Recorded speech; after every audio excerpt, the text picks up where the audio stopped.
चितवनमा first time चाहिँ 18D cinema सुरु भएको रहेछ सिजी ल्यान्डमार्कमा। अत्यन्तै खुसी लाग्यो। म आफैले पनि यो हेरेँ, मलाई एकदम एक्साइटेड हैन। यो हाम्रोलाई अलिकति नौलो पनि अनुभव पनि भयो। बाँकी चाहिँ मेरो छोराहरूले पनि सँगै हेरेका छन्। दामी छ मुभी चाहिँ। अनि डाइनोसरले खा जस्तो भयो, पुरै पानी आइरहेको थियो। पानी आएको बेलामा चाहिँ मुभीमा पऱ्यो मेरो चाहिँ एकचोटि, पुरै बबल्स आइरहेको थियो। दामी थियो।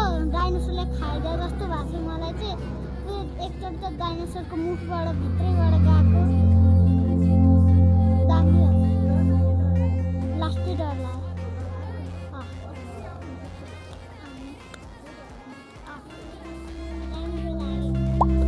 18D सिनेमा चिन्ता